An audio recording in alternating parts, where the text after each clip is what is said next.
talk about sorrow, or Wow. rather, how to help a friend in sorrow. So this is not sad, this is how to be helpful.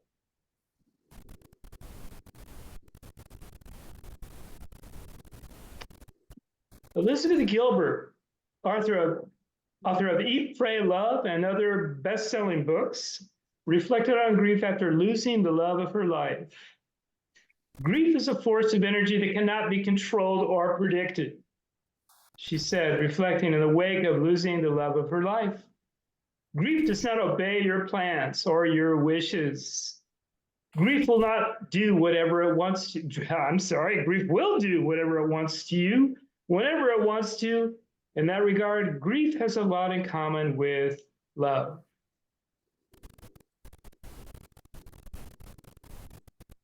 Our response to sorrow. In writing for an article in the Marginalia, Maria Popov muses, like love, grief swells into an entire inner universe that comes to color the whole of the outside world. Like love, that rapturous raw material for most of the songs and poems and paintings that our species has produced, grief lives itself through grieving and can't but speak its truth. Unlike love, our culture meets the voice of grief with an alloy of disquiet and denial. We want to make the sadness go away, to lift a sorrowing heart out of its sorrow right now, immediately. Often we mistake for personal failure our inability to solve another's grief or mistake for their failure. The inability to snap out of it is on the timeline of our wishes. Does this feel familiar? Such true words. It feels familiar to me. This came into stark personal focus for our family when our daughter Emily suddenly passed away in 2011 at age 21. It became painfully clear that only a very few of our friends and family were aware of how to address us about our loss in a way that was helpful to us. What can help? I've got a couple of ideas. Again, speaking from experience, I can say that advice from people who have experienced similar losses helps immensely. That is why Hospice of Santa Barbara is such an extraordinary resource. When you have experienced such a loss, you can call them. And there's the phone number, 805-563-8820, or hospiceofsb.org. Describe your loss to them, and they will arrange for an appointment with a qualified grief counselor.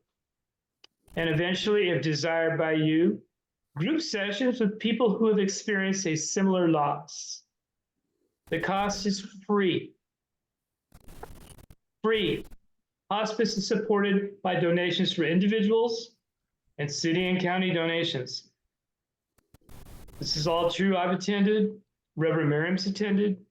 Others in the congregation have. It's an extraordinary resource, supported by the community 100%. Oh, look at those people, happy. That's our daughter with the green eyes. That's my wife with the green eyes. And that's me in a suit. I probably haven't worn one since that picture. Our experience at Hospice of Santa Barbara and legacy donation was featured in their 2023 annual report, which just came out about a month ago. We'll give you a chance to read that. Those are our words, although we had to revise them probably 4 times for the organization.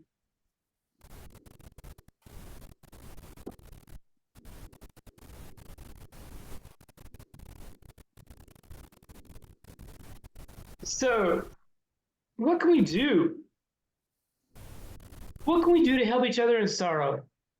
When psychologist Megan Devine, author of It's Okay That You're Not Okay, Meeting Grief and Loss in a Culture That Doesn't Understand, watched her young, healthy partner drown. The sudden and senseless loss suspended her world. As it slowly regained the motive force of life, she set out to redirect her professional experience of studying emotional intelligence and resilience towards better understanding the confounding, all-consuming process of grief.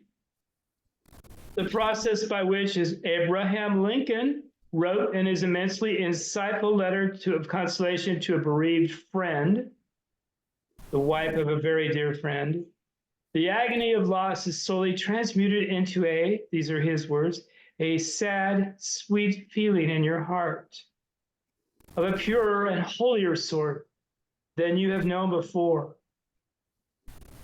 A transmutation in which skillful, loving support can make a world of difference. Support very different from what we instinctively imagine helps.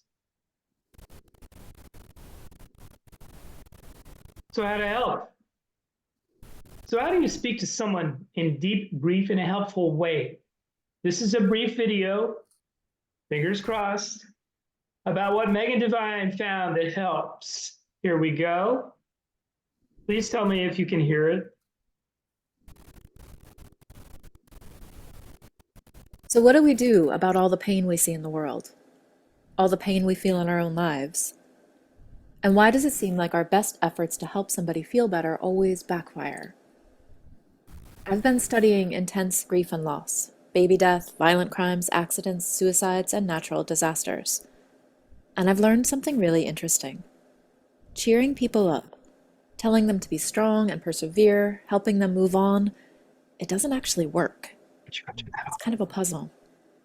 It seems counterintuitive, but the way to help someone feel better is to let them be in pain. This is true for those giant losses and the ordinary, everyday ones. Educator Parker Palmer writes, "The human soul doesn't want to be advised or fixed or saved. It simply wants to be witnessed, exactly as it is." He's talking about acknowledgement here. Acknowledgement is this really amazing multi-tool. It makes things better even when they can't be made right. For example, somebody's struggling. Their baby died, or there's been a bad accident, or their mom got sick, and they're just sad. It's way more helpful to join them in their pain than it is to cheer them up, but here's what we tend to do instead. You have 2 other children, you need to find joy in them. Or, you know what you need? You just need to go out dancing and shake it off. Or, I felt really sad once. Did you try acupuncture? We're not really sure what to do with someone's pain, so we do what we've been taught. We look on the bright side. We try to make people feel better. We give them advice. It's not like this is nefarious. I mean, we try to cheer people up because we think that's our job. We're not supposed to let people stay sad. The problem is, you can't heal somebody's pain by trying to take it away from them. Right. Now, acknowledgement does something different. When a giant hole opens up in someone's life, it's actually much more supportive to acknowledge that hole and let pain exist. It's actually a radical act to let things hurt. It goes against what we've been taught. In order to really support you, I have to acknowledge that things really are as bad as they feel to you. If I try to cheer you up, you end up defending yourself and your feelings. If I give you advice, you feel misunderstood instead of supported. And I don't get what I want either, because I wanted you to feel better. It's pretty rare that you could actually talk somebody out of their pain. Rarely does the admonishment to look on the bright side actually heal things for someone. It just makes them stop telling you about their pain. It's so tempting to try to make things better. When somebody shares something painful, it's much more helpful to say, "I'm sorry that's happening. Do you want to tell me about it?" To be able to say, "This hurts," without being talked out of it, that's what helps. Being heard helps. It seems too simple to be of use, but acknowledgement can be the best medicine we have. It makes things better, even when they can't be made right. Ah, that's a short video that is so true and so helpful. So, oh gosh. So, what do we do? How can we help? 2 things. recommend grief counseling resources like Hospice of Santa Barbara. Do not try to fix someone in grief. The most helpful thing you can do is to stand with them and acknowledge their sorrow. I know all you here are practitioners. You've been in the middle of this many times. I just thought it'd be a nice review, a nice, concise review. Thank you, Divine Spirit, for blessing us